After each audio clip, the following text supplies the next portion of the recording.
Next to me is Canada's best-selling plug-in hybrid, and it's seriously impressive.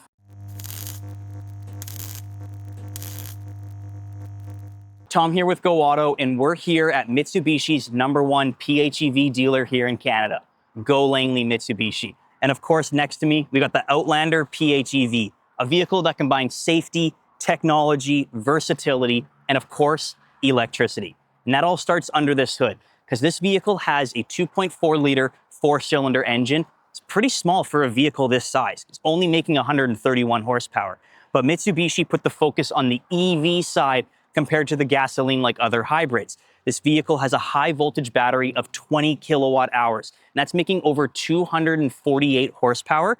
When you combine that with the gasoline engine, you're making almost 400 horsepower. That's sports car territory in a 3-row SUV. But let's switch things up and talk about the design of this vehicle, because it's got a lot going for it. Up front here, you got separate LED headlights with your main components down below and the nice daytime running light accent here at the top. It's got this nice silver trim connecting it down to the LED fog lights. The whole assembly's LED, making it a perfect vehicle for nighttime driving to get the best visibility possible. And that's also adding to something, because Mitsubishi is focused on safety, and the Outlander PHEV comes with everything Mitsubishi offers. Lane keep assist, forward collision, pedestrian detection, and so much more. The list goes on. Like up front here, you have your adaptive cruise control sensor that actually perfectly blends into the grille down below, and a surround view camera tucked away right there as well. Really distinctively on display while still being hidden within the grille design. I love that. Now the side proportions of this vehicle are really nice. It's got this nice boxy yet curved frame to it. You got this nice two-tone black on beautiful red exterior, and the silver trims up front carry back here with the rails and window trim. The rims are 20 inches and have a nice gloss black on silver, a real premium look for a vehicle like this. And behind that is an intelligent all-wheel drive system, making it an excellent choice for Canada's winter driving. And to top it all off, right here is your gas cap, but on the other side is where you have your EV charging ports, 2 in fact. This is great for level 1, 2, and 3 charging. So whether you're at home and you unplug your phone to plug in your car, or you're in a rush and need to charge fast, you can do all of that with this vehicle. Now the vehicle has a really tame design here in the rear. I like these very thin LED taillights that go in pretty far without actually becoming a full light bar. It's a nice way to have your own design language in something that's kind of going on a trending path. And down below, I also really appreciate the painted bumper down here with the nice silver accents, because a lot of manufacturers are going for more of that plastic bumper, and I like how Mitsubishi didn't follow that path.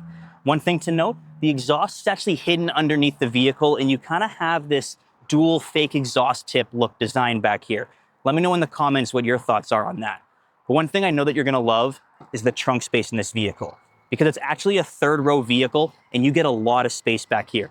Because the floor is actually lower, you have your sealant and air compressor down there, as well as some tools. On the side, you got a 1500-watt wall outlet plug-in, perfect for charging a computer on the go, or if you plan on camping with this vehicle, you can easily do a plug-in stove, barbecue, even a blender without any issues, because it will use the hybrid battery. Genius. On the sides here, you also got little accent lights and grocery hooks, but this seat right here, the 3rd row, I love how they have this system for folding up and down. Grab this, let it drop, hit number 3, grab number 4, and it folds down to give you a nice flat floor load space. This gives you ample more room to store things for longer road trips if you're not needing that 3rd row. And if you need even more space, you can maximize it with the levers right here. Give it a pull, and the seats fold all the way down, almost completely flat for ample storage.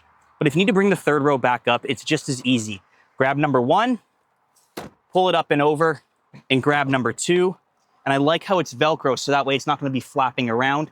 It always stays in place, so that way it's not gonna get in the way of your luggage. Now the 3rd row in this vehicle is definitely more of a kid's area. It's pretty tight back here. This seat's actually all the way forward, so the person in the 2nd row would have to sit cross-legged, and I still have my knees pretty heavy against this 2nd row.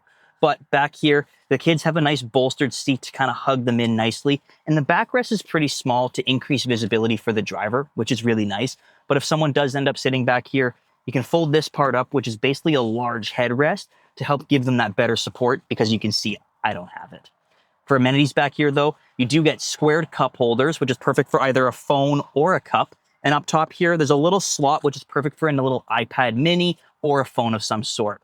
And the next thing to talk about too is actually getting in and out, because vehicles in this size segment tend to be a little awkward with it. And Mitsubishi did a really good job. You got a latch right here, flip it up and push the seat forward, and it folds forward and also slides. You can also have it down so the seats fold flat, so making it really easy getting in and out of this third row. Now, the second row in this vehicle is definitely suited towards adults and older kids. Proof of that, the seats are now diamond stitched with the contrast stitching accent, which is really nice. And these seats also have some movability. You can slide them all the way forward or all the way back if there's no one in the third row, and they even recline, which is perfect if you want to take a nap, because you also get a little sunshade here to block out the sun on those hot summer days.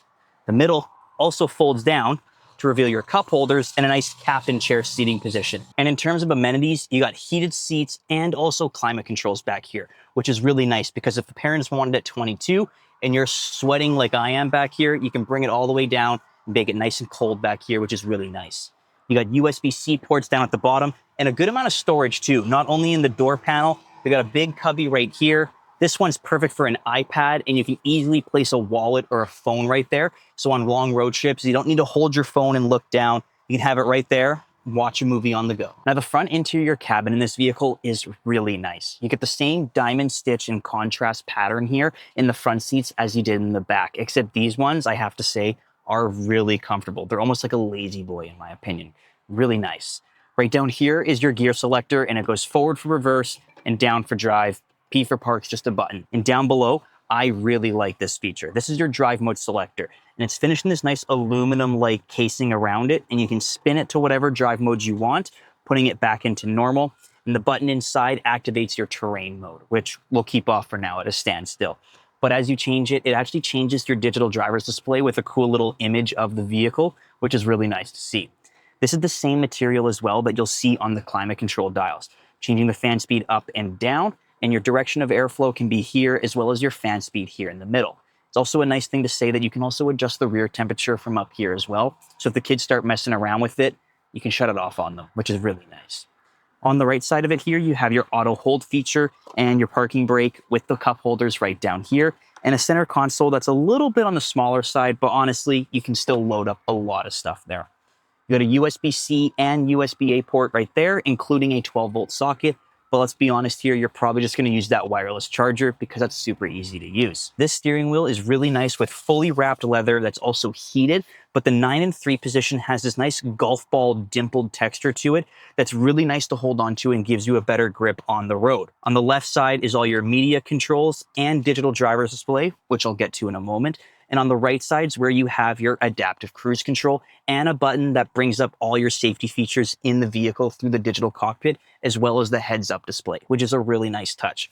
And this digital driver's display is fantastic. It's so easy to use because you just use a click of a button on the right to go through all the menus from settings, media, navigation. You can change all your safety features to on and off, and you also get to see your energy flow from gasoline to battery to the wheels, what power is going where, which is a really cool thing to see when you basically have 2 different power outputs in one vehicle. But to go beyond that too, you also get all your safety features on display here, and the EV settings in this vehicle are going to be all on the infotainment system. Now, it's a little bit smaller than I'd like to see in a vehicle, but honestly, it does everything you want it to, which is a fantastic thing. Click on Info, click on EV, and here you can see energy usage, charging stations, even the timers for charging or climate control. And the climate control timer is actually a really cool feature. Think of it like command start, but for electric vehicles. Rather than using the gasoline engine to warm up the cabin in the vehicle and gassing out your garage, the vehicle will use the battery to warm up the cabin for you. So even our coldest temperatures, the vehicle is still going to be nice and warm for you. To go beyond that with this infotainment system, you have a nice home screen that's kind of like a customizable shortcut area, which is really nice to see. Maps and media is all easy to access, and it comes with things like wireless CarPlay and Android Auto, which we know and love. To add to that, your surround view camera system is pretty great in this vehicle, and I like how you can shift through the different camera angles all with a click of a button, from minimal to sides to full, or just nothing at all. The 2025 Mitsubishi Outlander plug-in hybrid has proved why it's the best PHEV in Canada. It's got power, efficiency, safety, and tech to make everyone happy. And to test it out for yourself, visit goauto.ca or any of their Mitsubishi dealerships.